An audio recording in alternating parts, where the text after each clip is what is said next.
সকাল 9:30টার মধ্যে হাওড়া বাস স্ট্যান্ডে পৌঁছে দেখি লোকজন রীতিমতো দৌড়াদৌড়ি আরম্ভ করেছে তাদের নির্দিষ্ট গন্তব্যের বাসে সিট ধরার জন্য। সকালবেলায় যারা জীবনে জগিং করে না তারাও আজ বাধ্য হয়েছে এই বাস ধরার চক্করে জগিং করে ফেলতে। কিন্তু আমি ছোটোখাটো একটা মানুষ, তাই ছোটাছুটি করলাম না, সিটে পেলাম না, দাঁড়িয়েই রইলাম বাসের মধ্যে। নিচ দিয়ে বয়ে চলেছে দেশের প্রধান নদী গঙ্গা, তার উপরে হাওড়া ব্রিজ, তার উপরে বাস, তার ভিতরে আমি। সকালের হাওড়া সেতু তো, তাই এতটা ফাঁকা। বেলা যত বাড়ে ভিড় ও পাল্লা দিয়ে ততই বাড়ে। নান্দনিক এই পরিবেশকে উপভোগ করার চেষ্টা করছি, আর এদিকে বাসের ভিতরে ঝগড়া চলছে।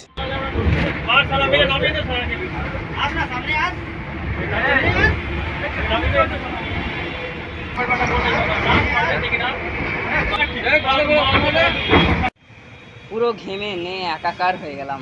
বাসটাতে এলাম তো পিছনে দাঁড়িয়েছি, মনে হচ্ছে যেন কোনো সেই ট্র্যাম্পো লাইনে দাঁড়িয়েছি। একবার করে ঢেউ খেলানো, জাম্প দিচ্ছে, আবার নিচে নামছি, আবার উপরে উঠছি, মানে জাম্পিং করেই যাচ্ছে, যেন মনে হচ্ছে কোনো জাম্পিং গ্রাউন্ড। সকালের এক্সারসাইজটা বাসেই হয়ে গেল।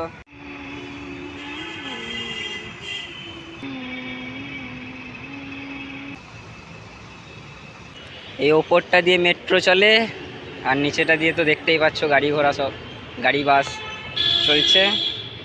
দিওয়ালি উপলক্ষে ওপরটাকে সাজানো হয়েছে মনে হচ্ছে কালারফুল লাইট দিয়ে। এই হলো গিয়ে কলকাতার সেক্টর 5 এরিয়া।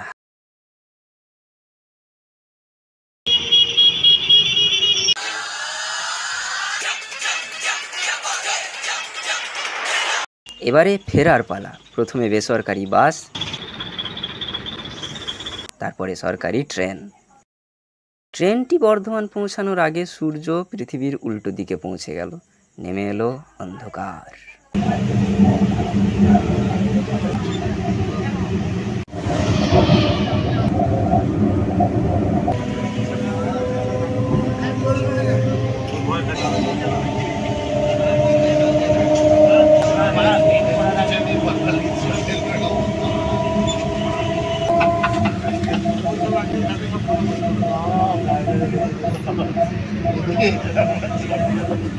লাইফে ফার্স্ট টাইম এরকম এক্সপিরিয়েন্স হলো যে রাত হয়ে গেছে, অথচ আমরা ট্রেনের যে কম্পার্টমেন্টটাতে আছি সেই কম্পার্টমেন্টে একটা সিঙ্গেল লাইট পর্যন্ত জ্বলছে না, পুরোটা অন্ধকার।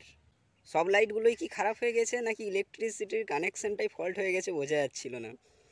একজন প্যাসেঞ্জার একজন ভেন্ডরের কাছ থেকে আপেল কিনেছেন, তারপর টাকা ফেরত পেয়েছেন সেটাই আর দেখতে পাচ্ছেন না, মোবাইলের ফ্ল্যাশ জেলে জেলে সব দেখাতে হচ্ছে।